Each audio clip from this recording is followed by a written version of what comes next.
Hello everyone, जैसा कि हमने आपसे वादा किया था कि हम इसके सेकंड पार्ट में जब मिलेंगे तो संभारिक के साथ मिलेंगे। तो आज का जो हमारा टॉपिक है वो है संभारिक, जिसे हम इंग्लिश में आइसोबार्स कहते हैं। और ये क्लास 11th क्लास 9th दोनों क्लास के बच्चों के लिए बहुत ही महत्वपूर्ण टॉपिक है। तो दोनों बच्चे ज़रूर इस वीडियो को देखें और साथ ही साथ से ज़्यादा अपने दोस्तों तक शेयर करें। और दूसरी चीज़ जो आपसे कहना चाहता हूँ कि आइसोबार्स वाले टॉपिक में आज हम आ गए हैं। तो ये जो भी आप कम्पिटिटिव एग्ज़ाम देंगे, यहाँ से बहुत सारे क्वेश्चन जो है डायरेक्टली जो है वनडे एग्जाम में भी छोटे छोटे क्वेश्चन जो साइंस के पूछते हैं, तो उसमें भी ये जो संभारिक समस्थानिक आपके लिए बहुत ज़्यादा महत्वपूर्ण है। मैंने पिछली वीडियो में बताया था कि रामबाण टॉपिक है, तो रामबाण क्या ब्रह्मास्त्र है ये, जो कि आप इससे पहले जो आपने समस्थानिक पढ़ा था और काफ़ी बच्चों के कमेंट्स आए सर बहुत अच्छी तरह समझ में आया। तो संभारिक की वीडियो भी लाइए। संभारिक की वीडियो जैसे लाने का हमने आपसे वादा भी किया था, तो इसमें दो राय नहीं है कि वीडियो आ चुकी है। तो संभारिक का क्या मतलब होता है? संभारिक मतलब होता है समान भार, जैसा कि शब्द से ही पता चल जाता है, हमें बहुत कुछ मेहनत करने की जरूरत नहीं पड़ती है। तो चलिए संभारिक की परिभाषा लिख देते हैं। संभारिक की परिभाषा क्या होती है उसे समझ लेते हैं। तो संभारिक की परिभाषाओं में सबसे पहली बात तो ये है कि संभारिक कहते किसे, संभारिक कहते किसे। चलिए यहाँ शुरू करते हैं। संभारिक परिभाषा है अलग अलग, यहाँ अलग अलग, ठीक है, अलग अलग तत्वों के ऐसे परमाणु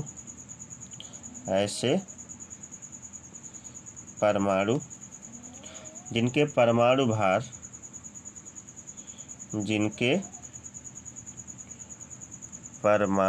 भार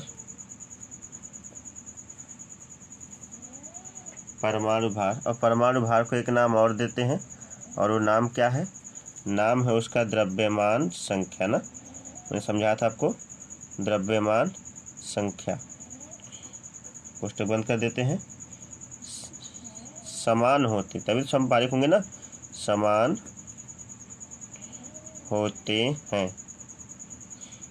होते हैं जबकि परमाणु क्रमांक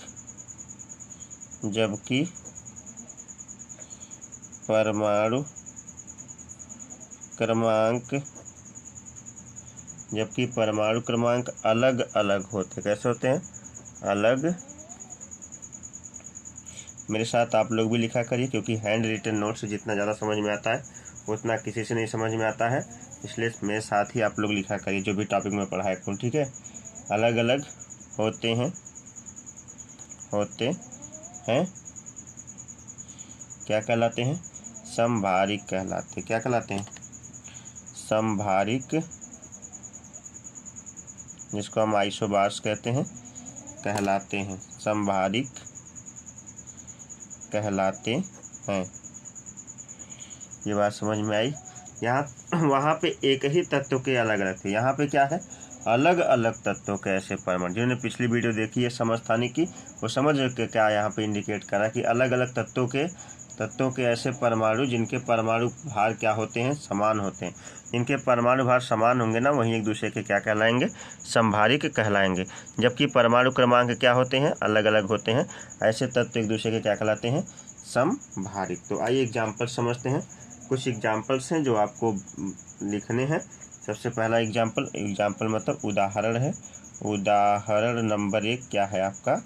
उदाहरण नंबर 1 है, देखिए, आर्गन 18, आर्गन 40, 18 है, AR है, फिर यहाँ पे कितना है? 40 है, कामा दे करके 19, K 40 है, 40, और कामा दे करके 20, Ca 40, कैल्शियम 20। देखिए, इसमें जो परमाणु क्रमांक है वो अलग अलग है, 18, 19, 20, और ये तत्व भी अलग अलग है। एक आर्गन है, एक पोटेशियम है, तो एक कैल्शियम है, किंतु परमाणु भार क्या है? समान है। जिन तत्वों के परमाणु क्रमांक अलग अलग होते हैं किंतु परमाणु भार क्या होते हैं? समान होते हैं, ऐसे तत्व एक दूसरे के क्या कहलाते हैं? समभारिक कहलाते हैं। पहला उदाहरण, ऊपर जो लिख रहा था सिर के पास वो परमाणु भार है, और पैर के पास जो लिख रहा था परमाणु क्रमांक है। पिछली वीडियो में सब बताया गया था। उदाहरण नंबर 2 देखिए, उदाहरण नंबर 2। और उदाहरण नंबर 2 में आपको क्या बताना है, यहाँ पे देखिए C कार्बन 6 और ये 14 है पहला, और फिर कार्बन 7 एंड 14 है, ठीक है 14।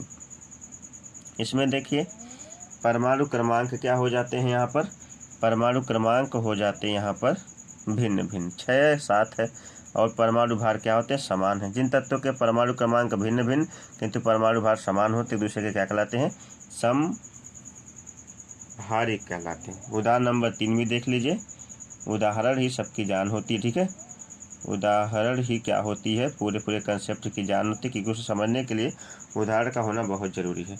ये है 1H3 कमा देखते 2He3। देखिए परमाणु भार क्या है, समान है, लेकिन परमाणु क्रमांक क्या है, भिन्न भिन्न है। अब ऐसे में मुझे लगता है कि किसी एक तत्व का जो है हमें बना देना चाहिए स्ट्रक्चर भी। चलिए हम एक तत्व का बना ही देते हैं स्ट्रक्चर, ताकि आपको चित्र से भी समझ में आए। तो ये बनाते हैं हम 1H3 का 2He3 का, ठीक है 2He3 का। 2 जो यहाँ आगे रहेंगे बल्कि यहाँ नीचे लगता है 2He3। तो पहले ये देखिए तत्व का नाभिक है, और नाभिक में कौन कौन रहता है, प्रोटॉन न्यूट्रॉन, और चक्कर लगा कौन, इलेक्ट्रॉन। तो 3 है। तो इसमें से सबसे पहली बात तो इसका देखिए परमाणु क्रमांक कितना है, 1 है। तो इसका मतलब इसके नाभिक में प्रोटॉनों की संख्या बराबर कितनी होगी, क्योंकि मैंने आपको पिछली वीडियो में पढ़ाया है तत्व का परमाणु क्रमांक बराबर होता है प्रोटॉनों की संख्या। तो प्रोटॉन कितने हो गए, प्रोटॉन हो गए 1, और जो है इसका न्यूट्रॉनों की संख्या कितनी हो जाएगी, जो कि टोटल जो है कितना है 3, तो 2 हो जाएगी। कितनी हो जाएगी, 2 और 1 जोड़ देंगे 3, तभी तो परमाणु भार 3 निकल के आएगा ना। और जब परमाणु भार 3 निकल के आएगा तो इसका मतलब इसके नाभिक में प्रोटॉनों की संख्या 1 है, तो एक इलेक्ट्रॉनों की संख्या भी 1 होती है। प्रोटॉनों की संख्या बराबर इलेक्ट्रॉनों की संख्या, इलेक्ट्रॉनों की संख्या बराबर तत्व का परमाणु क्रमांक होता है। 1 इलेक्ट्रॉन चक्कर लगाएगा।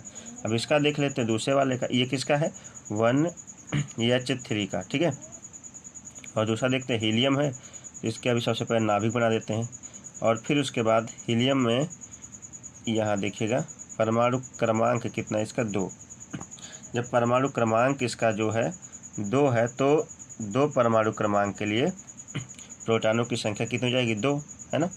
और तो इसका परमाणु भार कितना है, 3 है। तो इसका मतलब ये है कि ये जो इसका हो जाएगा 1 हो जाएगा न्यूट्रॉनों की संख्या।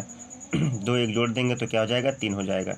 न्यूट्रॉनों की संख्या में भिन्नता आ रही है, ठीक है ना। इसमें न्यूट्रॉनों की संख्या एक दूसरे के समान होती है, ना ही प्रोटॉनों की संख्या। इस बात से आप स्पष्ट कर सकते हैं। और यदि तत्व का प्रोटॉनों की संख्या कितनी हो जाती है, प्रोटॉनों की संख्या हो जाती है 2, तो इसका मतलब इसके नाभिक में जो है 2 इलेक्ट्रॉन चक्कर लगाएंगे। 1 इलेक्ट्रॉन यहाँ पे चक्कर लगा रहा है और 1 इलेक्ट्रॉन यहाँ। पर आप जानते हैं कि पहले वाले कोर्स में अधिकतम 2 इलेक्ट्रॉन हो सकते हैं, कितने, या पहली कक्षा में अधिकतम कितने इलेक्ट्रॉन चक्कर लगा सकते हैं, 2। तो ये देखिएगा ये स्ट्रक्चर है 2He3 का। 2 1 3 मिला के प्रोटॉन संख्या, न्यूट्रॉन संख्या, परमाणु भार कितना मिल गया, 3, और जो कितने इलेक्ट्रॉन चक्कर लगाए, 2 इलेक्ट्रॉनों की संख्या व प्रोटॉनों की संख्या होता है, ठीक है। तो ये 1H3 का है और ये 2He3 का है। दोनों के स्ट्रक्चर बन चुके हैं जैसा कि आप देख सकते हैं। और ये दोनों एक दूसरे के समभारिक है, क्योंकि क्या होता है इनमें परमाणु भार, या फिर आप कह सकते हैं कि द्रव्यमान संख्या इनकी समान होती हैं, किंतु परमाणु क्रमांक क्या होते हैं, भिन्न भिन्न होते हैं। उम्मीद करता हूं कि समभारिक भी आपको समझ में आएगा। कंसेप्ट कैसा लगा कमेंट बॉक्स में जरूर जवाब दीजिएगा। वीडियो अच्छी लगी हो वीडियो को लाइक कर दीजिए, चैनल पर नए हैं तो सब्सक्राइब कर लीजिए। मिलते हैं एक नई वीडियो के साथ, जिसको हम कहेंगे सम न्यूट्रॉनी। क्या कहेंगे, सम न्यूट्रॉनी। जब सम न्यूट्रॉनी पढ़ाएंगे, सम इलेक्ट्रॉनिक पढ़ा लेंगे, उसके बाद एक साथ हम जो है इसके आंकिक प्रश्नों को किस प्रकार से कंपटीटिव एग्जाम में, किस प्रकार से क्लास 9th और 10th में, और साथ ही साथ क्लासेस 11th में किस प्रकार के इससे प्रश्न बनाता है, वो भी हम आपको बताएंगे सारी चीज़ें। और महत्वपूर्ण वीडियो हो, इसे ज़्यादा से ज़्यादा शेयर कर दीजिए अपने सभी दोस्तों तक, सभी ग्रुप्स में, जिस भी प्लेटफॉर्म पे आप जुड़े हो, चाहे वो आपका यूट्यूब हो, चाहे आप फेसबुक चलाते हो, कुछ भी, सारे प्लेटफॉर्म पर इसको शेयर कर दीजिए। वीडियो को लाइक कर दीजिए तुरंत, और ज़्यादा से ज़्यादा अपने सभी दोस्तों तक शेयर करना ना भूलें। मिलते हैं इसके 3rd पार्ट के साथ, और वो होगा सम इलेक्ट्रॉनिक। तब तक के लिए आप सभी को नमस्कार, बाय बाय, जय हिंद। सम इलेक्ट्रॉनिक नए टॉपिक के साथ मिलते हैं 3rd पार्ट में। धन्यवाद।